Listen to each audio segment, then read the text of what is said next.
मेरा नाम प्रतिमा कुमारी, ग्राम मठपर, पोस्ट मुरगामा, थाना बेल। हमने अपना नर्सरी खोल दी है। तो नर्सरी में हमें पूंजी लगाए थे 10,000 और उससे मुनाफा हमको मैंने कि लाखों रुपया हुआ। 10 रुपया के पेड़ लाते थे, 60 रुपया में हमने उसको जड़ियों से करके बड़ा करके 60 रुपया में बेचते थे। तो हमको तो मुनाफा आया। तो उसको से मुनाफा जब आया तो हमने अपना एक पोल्ट्री फार्म बनवाए और घर में राय विचार भी लिए कि पोल्ट्री फार्म बनना चाहिए। तो हम लोग ने बोले कि हाँ करना चाहिए। तो ये पोल्ट्री फार्म बनवाए। तो बनवाने में तो हमको इसमें 10 लाख रुपया खर्चा है। सब कुछ करके खर्चा लगा। तो फिर मैंने कि वही चूजा उजा डाले। तो हमको मैंने कि एक बार में तो मैंने कि लाख रुपया का महीना फायदा दिया था। 2000 बच्चा जब गिराए थे तब एक लागत में। जब एक लागत में हमने गिराए तो जब ठंड के मौसम आ जाता था तो चूजा हम लोग संभाल नहीं पाते थे। तो उसके लिए हमको कई पूरा मैंने कि हीटर से भरले रहते थे। देख रहे हैं कि कई जगह टूटा हुआ टंगल भी है, उसे तापमान देते थे। वो टिकता नहीं था, पैसा भी लग जाता था और टिकता भी नहीं था। बायोगैस जब लगवा लिए तो उसमें मेरा इतना गैस तैयार करता था। कुलम 1000 में हम छतरी लाए थे, उसे पूरा तापमान देते थे तब पूरा फार्म हमारा हीट रहता है। तो ठंडा में तो संभालने में मैंने कि उससे तो हमको हीटर बीटर की आवश्यकता अब नहीं पड़ता, उसी से हम बच्चा संभाल लेते हैं। जब गर्मी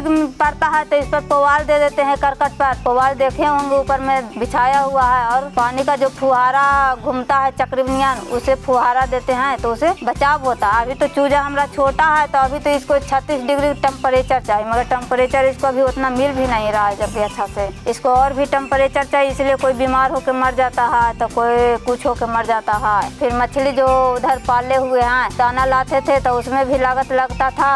और क्या कहता है जब बायोगैस लगवाएं तो कोई आदमी ही हमको बताएं कि जे आप तो बायोगैस घर ही में दाना तैयार कर ले मछली के, तो जी इसका जो बायोगैस जो सैलरी निकाल रहा है वो जाके दीजिए मछली को जी। तो वो भी मछली हमारा खाने लगा तो वो भी लागत हमारा बच गया। इधर जो हीटर उटर लगाते थे पोल्ट्री फार्म को वो भी हमारा लागत बच गया। हल्का भुरभुरा सा जब हो जाता है तब हम उसमें तालाब में डालें तो मछली अच्छी तरह से खाती है। तो दाना फिर लाने में हमको तो झंझट का मामला ही ख़त्म हो गया। जब 3000 हम पूंजी लगाए थे, जब बेचने का बारी आ गया तो हम कुल टोटल 25-30 हज़ार की मछली बेचे थे। तो हमारा जब 3000 हम पूंजी लगाए तो बाकी तो हमारा लागत जो आया जो फायदा ही उठाया। प्लस मघी मुर्गी भी पाले हुए हैं तो वो भी लागत हमारा बचता, दाना वही खा लेता है, बायोगैस का सैलरी ही खा लेती है। फिर नर्सरी का बात आता है तो नर्सरी में बढ़ना उड़ना, पहले बाजार से हम लोग लाते थे गाछी का मैंने कि 10 रुपये लाते थे। अब गाछी जब नई बायोगैस से हमारा घर में आया तो गाछी खुद ही अपने कर लेते, बढ़ना पर और गुड़ की मट्टी पर खाद बिछा देते हैं और 10-15 दिन में इतना खुआ जाता है गाछी। जब वो खुआ जाता है तो हमारा गाछी भी घर ही पे हो जाता है, नर्सरी भी घर ही पर हो जाता है। तो इसलिए बायोगैस से हमें सबसे ज़्यादा फायदा हुआ है।